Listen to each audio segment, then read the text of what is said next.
The Vulcans' successful attacks on America were only fully declassified in 1997. Britain just kind of flew right in without us detecting them. They like waltzed into our country. That would cause so much chaos, so much panic. They found it before any enemies? Maybe, we don't even know, but assuming they never found it. Hello and welcome back. Today I'm going to be watching and reacting to the video When Britain Nuked America Twice. I've never heard of this, and I'm very interested because I know they had them a couple years after the US. I think they're probably the third nation, third to have, after the Soviet Union, to have nukes, nuclear weapons. So I've never heard of this, don't even know what to even think of what happened, where at, why. I'm assuming they're tests and maybe they're on our islands or something like that. So that's just a guess. But since I don't know, and since you're watching this, you probably don't know as well, so let's just start the video and find out together. We'll have a oh moment together. So let's see what this is all about. When Britain Nuked America Twice. Why are you nuking America? What's going on? We'll find out.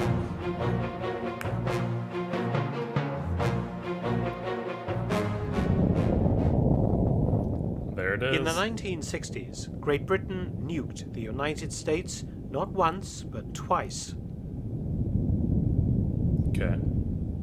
Fortunately for all concerned, the attacks were only training exercises, but so embarrassing were these attacks that they were hidden from the American public for about 50 years, as well as being strenuously denied to the American press for decades. As far as America was concerned, its defenses were 99% effective, but in simulated attacks, Royal Air Force bombers managed to penetrate US airspace to launch nuclear attacks on New York City and several other important urban centers. How did the British manage to penetrate the world's most heavily defended airspace? The answer is surprisingly simple and consists of two words: Avro Vulcan. The plane. It's crazy looking too. This is a big flying wing. That would be a sight to see. The Vulcan first flew in 1952. The team that created it, led by Roy Chadwick, who had designed the famous Lancaster heavy bomber of World War II. A jet-powered, tailless, delta-wing, high-altitude strategic bomber, the Vulcan was the backbone of Britain's nuclear airborne deterrent during most of the Cold War, serving from 1956 until retirement in 1984. It's long. It's a long time. Looks great though. Sounds great. This is the story of Exercise Sky Shield, when Britain nuked its closest ally, exposing how the Soviet Union could have done the same for real. I've never even known that, the US and Britain kind of teamed up and they tested our systems, our defenses, and I'm assuming we did the same to Britain as well. But I've never known about this. But this is great. Of course you would want an outside source to try to penetrate your defenses and find the where it's not strong at all. In 1960, the United States decided to run the largest test of its air defenses in history. Smart. Exercise Sky Shield 1 occurred on the 10th of September 1960, and all commercial air traffic over the US and Canada was grounded, amounting to 1,000 US commercial flights and 700 general aviation aircraft, plus a further 31 foreign flights due to land in North America. The US Strategic Air Command would launch B-52 Stratofortresses and B-47 Stratojets to simulate a massive Soviet nuclear bomber force approaching North America from north and south. 360 US interceptor aircraft stood ready to defeat these enemy aircraft, which numbered 310. Among those 310 aircraft were 8 Royal Air Force Vulcan B-2 nuclear bombers. Crazy. A flight of 4 flew from Scotland, while the other 4 launched from the British territory of Bermuda in the Atlantic Ocean. They're kind of doing like a little pinch from the south and the north. Yeah, I feel like your defenses are then be on the coasts, and to defend against the Mexico side or the northern side of Canada is probably a lot weaker. You'd think, it's kind of like a hard shell on the sides, the coast, but not where these planes were going from and are coming from. And that's exactly why they did it, especially with these Vulcans. The American plan was to detect these enemy bombers by radar and other early warning systems. Then they would be intercepted and destroyed in simulated attacks by US jet fighters and missile batteries. The attacking bombers split their attacks between high and low altitude. The defending fighters did very well against the stratojets and stratofortresses, intercepting many of them, but the Vulcans proved more elusive opponents. The Vulcan flew at the highest altitude of the simulated Soviet bombers, cruising at 56,000 feet. One was successfully intercepted at this altitude over Goose Bay, Labrador. And commercial planes fly right around, give or take a couple thousand, around 30,000 feet in the air. So these flying around 50,000 is, getting close to double of what some do fly at. By United States Air Force F-101 Voodoo, but the other 7 Vulcans all managed to penetrate American airspace to launch simulated bombing attacks on US cities. They then turned around and landed at Stephenville, Newfoundland. I bet Britain felt great about that. I bet they loved that. Of course you would. You're seeing your technology pierce one of the biggest military powers, the most advanced military powers of the time. And then your plane does it. It's like 100% success rate right there. Or did they say 7? 7 of them? 7 of 7?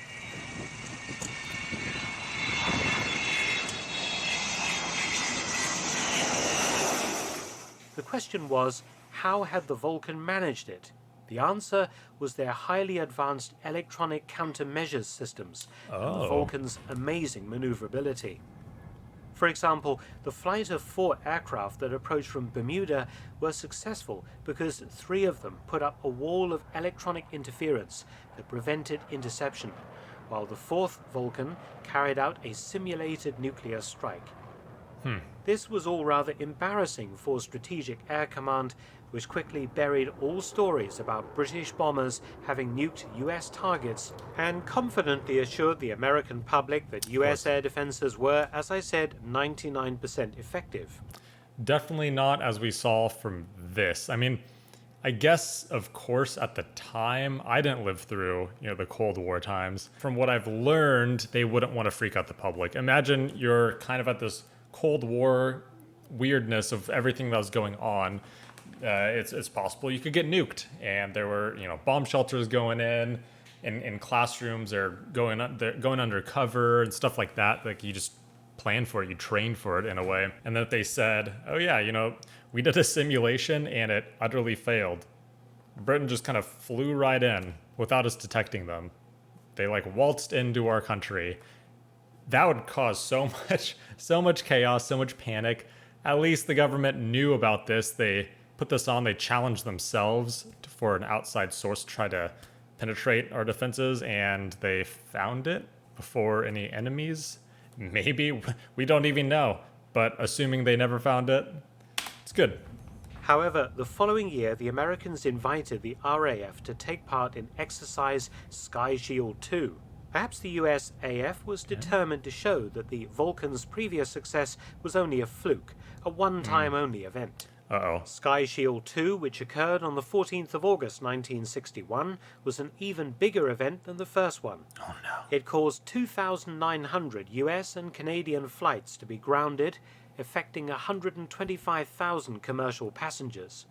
Wow. During the exercise, 125 US and British bombers would be pitted against 1,800 fighters and 250 missile sites, and over 200,000 Air Force personnel from the US and Canada.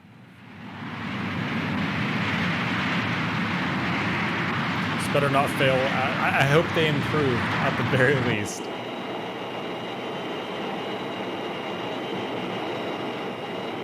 Coming up on 16 and a half seconds.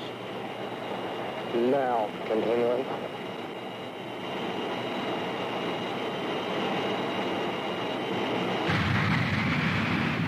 Ready, now. I love old footage like this. Brace up hard, gear up. Come up. 6 foot. It's a monster. Again, 8 Vulcan B-2s participated, split again into 2 flights. One attacking on the northern route from RAF Lossiemouth in Scotland via Canada, and the other 4 aircraft on a southerly route from Kindley Air Force Base, Bermuda. The B-47 Stratojets simulated low-level Soviet bombers. The B-52s would attack between 35,000 and 42,000 feet, while the Vulcans again operated at the highest altitude, 56,000 feet. 56, all right. At the massive NORAD, or North American Air Defense Bunker at Colorado Springs, the U.S. top brass was joined by the RAF's Air Marshal Sir Kenneth Cross of Bomber Command and Sir Wallace Kyle, Chief of the RAF Technical Training Command, to monitor the exercise. Just before 2 p.m., U.S. interceptors pounced on the B-52s, approaching at the mid to high altitude level. The Vulcans also came in from the north, and again, due to the Vulcans' high-tech jamming equipment, only one was shot down by an F-101 Voodoo fighter. In fact, large numbers of U.S. fighters were scrambled, but they concentrated almost exclusively on the B-52s. When the Vulcans came over, the interceptors did not have sufficient fuel remaining to climb to 56,000 feet plus and engage them. The surviving 3 Vulcans conducted their attacks successfully, turned around and landed at Stephenville, Newfoundland. The southern... That's horrible. That's so bad. I mean, you have a whole year to clean it up, and you have the same simulation. You know where they're coming from, or at least generally at roughly what time, I guess, or throughout a couple of days, and you still failed for a nuclear attack. I don't know. I mean, things back in the day were crazy. Things were evolving, and the technology was growing so fast anyways, so I don't know. I think this was a really good simulation. And another point of not to tell the public what happened is probably mainly, I would assume, not to, inform the enemies at the time what they could get through. It's like, hey, Britain just went through north and south and almost at 100% success rate and dropping nukes. You could do the same. This is the roadmap. They probably didn't do that because, yes, to not freak out the citizens, but 2, to not tell your enemies, of course, how to get through if they ever wanted to drop a nuke in America. An attack force of 4 Vulcans from Bermuda reached a position 50 miles off the U.S. coast before fighters were scrambled to intercept. Again, 3 of the Vulcans unleashed an electronic jamming screen that kept the attacking F-102 Delta daggers busy, while the 4th aircraft crept round to the north and sneaked through. This Vulcan proceeded to land at Plattsburgh Air Force Base in New York. If this had been a real attack, New York City could have been reduced to a smoking, irradiated hole in the ground. Easy, easy.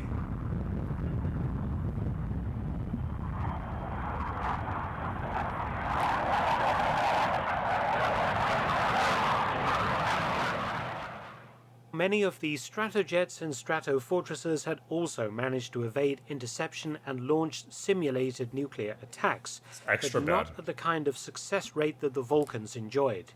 In 2 massive exercises of 8 Vulcans that attacked on each occasion, 7 had got through to their targets, an astounding survival rate against the huge might of the US air defenses. And a huge pat on the back to British engineering. The Vulcans showed that with the right aircraft, America could be laid wide open to a nation-ending assault, something which the Soviet Union would have been very interested in. Fortunately for all concerned, the relationship between Britain and the United States never changed from special to decidedly antagonistic, and the Vulcans never came in anger. The American government also tried to make damn sure that nobody ever found out about the Vulcans nuking American cities. The US Air Force was very quick to deny rumors that RAF planes had once again successfully penetrated US airspace. In fact, the US government went so far as to classify all references to Vulcans included in the Sky Shield exercises. After all, if the RAF could practice nuke New York City, Washington, D.C., and even Chicago, the Soviets could do the same, Yes. if they could develop an aircraft as good as the Vulcan. As far as Strategic Air Command was concerned, the Vulcan episodes had never happened, and the US was well protected, and that protection, as I said, 99% effective. The Vulcan's successful attacks on America were only fully declassified in 1997, long after the Vulcan had left British service. Many thanks for watching. Please subscribe and share, and also visit my audiobook channel, War Stories with Mark Felton. That was great. I mean, I've never heard of that. I don't know if you've ever heard of that, but there's a reason why we never heard of that, because they really buried them. They classified them until 1997, which makes, I guess, in a lot of ways, it makes sense just to not, tell your enemies how to get through to you. That's like, War 101. But overall, great video, something I've never known before, and I've never heard of it before, so it's gonna be a good story to other people that I tell. Let me know what you think, if you've ever heard of this, and I'm sure we do these kinds of things to this day. We just don't stop all air traffic. That's one of those things that really shows you how serious it was back in the day and how big it was, the Cold War. They could just, for a day, just stop all air traffic, or at least a huge part of the day, all air traffic into the US. I think that's incredible, and it just really shows how the times were back in the day. But thanks for watching, thanks for joining. We'll do more of these types of videos, and until next time, thanks for watching, and have a good rest of your day.